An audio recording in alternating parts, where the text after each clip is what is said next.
Hoy hablaremos acerca de qué es la metodología. Soy su maestra Rita Santos. Esta es una expresión artística.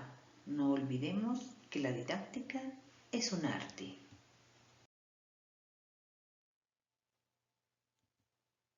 La metodología es uno de los elementos fundamentales que componen el currículo y se entiende como el conjunto de estrategias, procedimientos de acciones organizadas y planificadas por el profesorado de manera consciente y reflexiva con la finalidad de posibilitar el aprendizaje del alumno y el logro de los objetivos.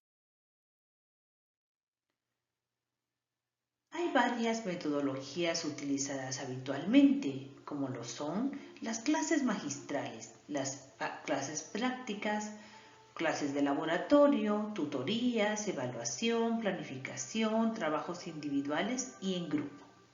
Pero lo importante es cómo puede ayudar la innovación educativa a estas metodologías. La metodología está en las manos del maestro y es él quien tiene que lograr poner en práctica una ruta metodológica. Siempre es recomendable realizar una prueba diagnóstica, hablar con el estudiante, preguntarle sobre sus deseos e intereses para así poder establecer cuáles son los pasos que debe seguir para lograr mejores aprendizajes. Esta prueba diagnóstica puede ser por medio de un formulario, por medio de un cuestionario o simplemente por medio de preguntas orales directas. Pero el cuestionario favorece y permite el análisis de datos y en base a ello poder establecer cuál va a ser el proceso de realimentación o retroalimentación para así comprobar que el estudiante está seguro de lo que está aprendiendo y que puede aprender aún mejor. Por medio de la evaluación permanente, el docente establece qué tanto ha aprendido el estudiante.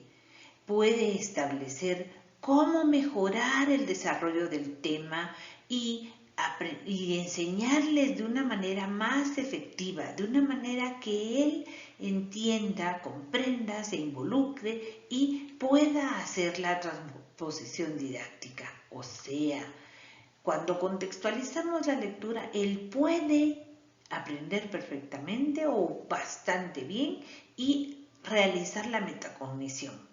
Con esto él puede ahora enseñar.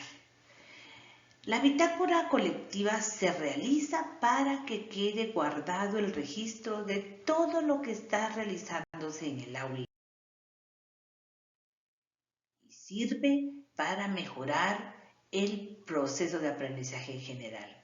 Las metodologías pueden ser diferentes según el modelo educativo. Cuando el maestro es tradicional, es el maestro quien instruye y el alumno quien aprende. Hay asimilación de conceptos, pero estos son después de la clase y no podemos asegurar que él lo puede poner en práctica.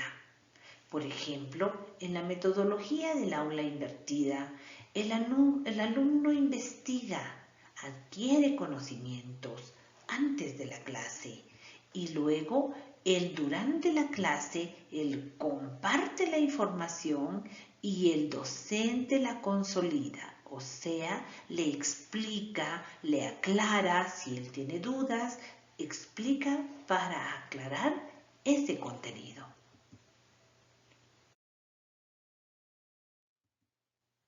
Las técnicas educativas son el conjunto de procedimientos que contribuyen para lograr los objetivos, pero son procedimientos lógicos que efectivizan los procesos del método.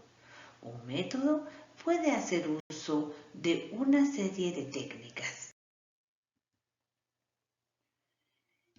Se pueden clasificar las estrategias de diferente manera.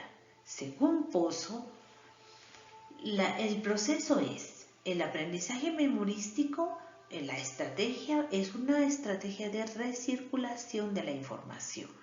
Entonces, para lograr el objetivo, se hace un repaso simple, un apoyo al repaso que puede ser de seleccionar y el tipo de pruebas es repetición simple y acumulativa, subrayar, destacar y copiar.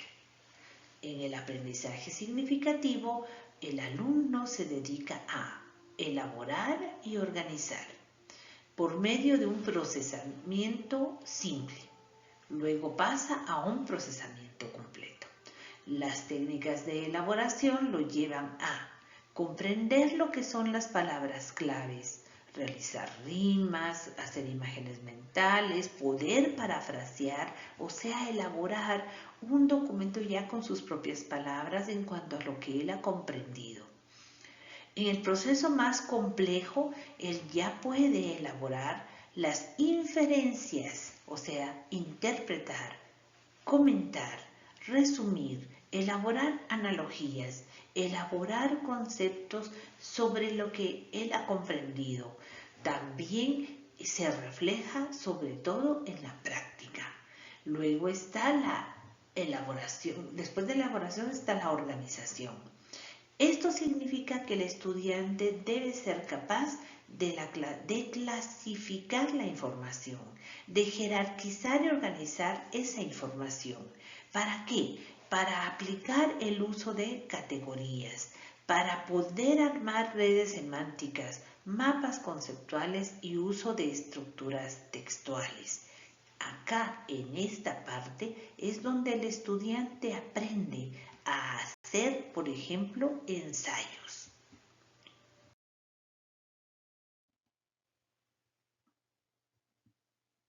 Algo que también debemos saber es que las técnicas y las estrategias de aprendizaje pueden ser centradas en el docente, centradas en el alumno y también centradas en la comunidad. Estas pueden ser como la exposición, las que son centradas en el alumno, exposición y aprendizaje basado en problemas, y las que son centradas en la comunidad son aprendizaje basado en problemas, estudio de casos, proyecto y aprendizaje colaborativo.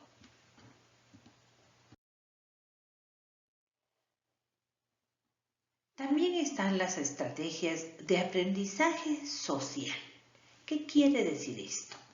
Quiere decir que la persona aprende a priorizar objetivos, mejorar, intensificar, acelerar, atraer y aumentar el contenido, los conocimientos para poder establecer lineamientos que le sirvan para identificar, comprender, aclarar, establecer y comunicar. Esto le ayuda a aprender. ¿Y qué va a aprender? Va a aprender a usar el contenido, a estudiar, a educar, a escuchar, a explorar. Todo esto lo lleva a desarrollar capacidades. ¿Y cuáles son las capacidades que él va a tener? Son identificar, entrenar, mantener, establecer y desarrollar.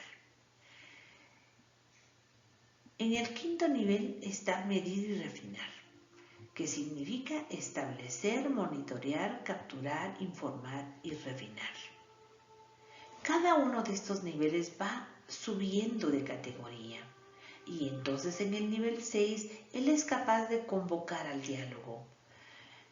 Le permite ingresar o que ingrese, que proporcione, que agregue, que enganche, que responda, o sea, aquí ya hay una participación consciente y fundamentada de lo que está aportando ya en todo el proceso.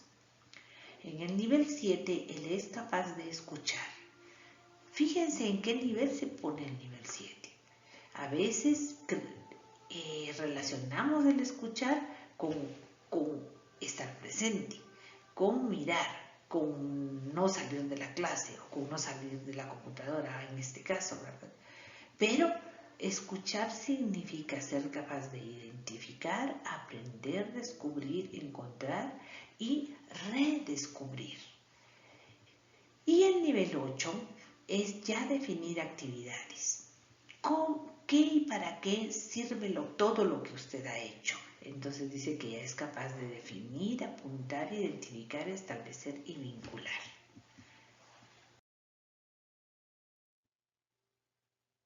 Usted, de acuerdo a la modalidad organizativa, tiene diferentes objetivos, diferente metodología.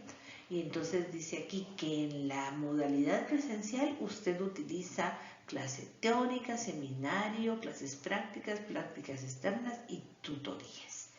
Pero, ¿cuál es el objetivo? Hablar a los estudiantes, construir conocimiento, mostrar cómo actuar, lograr aprendizajes, atención personalizada. Su metodología puede ser lección magistral, estudio de casos, resolución de problemas y aprendizaje basado en problemas. El aprendizaje basado en problemas le ayuda tanto en las clases prácticas como en las prácticas externas. Y la tutoría que le permite la atención personalizada, que se realiza por medio de proyectos y contrato de aprendizaje. En la no presencial se maneja el trabajo en grupo y el trabajo autónomo, que aprenden entre ellos y que desarrollan capacidades de autoaprendizaje. La metodología es de aprendizaje por proyectos o también contrato de aprendizaje. O sea, bueno, estos son los objetivos, esto es lo que usted va a aprender y se hace una tabla en la que se va a comprobar qué tanto ha aprendido el estudiante. También existe lo que llamamos el nuevo paradigma. Por supuesto que esto ha ido cambiando, pero la esencia del trabajo no cambia. Entonces, en el aspecto tradición, actualidad y futuro, dice que el alumno en tradición me enseña, es trabajo individual. Actualidad, aprendo, es trabajo en grupo. Y en el futuro lo más importante es que soy capaz de coaprender. El profesor, actitud magistral. En cambio, en la actualidad, guía en el aprendizaje, pero para el futuro, preparador personal. En los materiales, manuales, pizarras, transparencias. En la actualidad, casos, problemas y supuestos. Y para el futuro será solución de nuevos casos en contextos multidisciplinares. La evaluación, examen final. En cambio, en la actualidad, pues ya hay evaluación continua de diferentes tipos, como ustedes lo han ido observando. Y luego está en el futuro la autoevaluación y la coevaluación. Ya no es una actividad que el maestro sea quien la dirija y quien la aplique, sino que se puede hacer entre todos. Y luego la motivación. Siempre ha sido aprobar, ¿verdad? Pero en la actualidad ahora estamos viendo que lo más importante es ser capaces de ponerlo en práctica. Entonces, para el futuro aún sería mejor que nosotros, por pura conciencia, por deseo, manejemos la autonomía en el aprendizaje. Esto es en esencia y en general lo que es la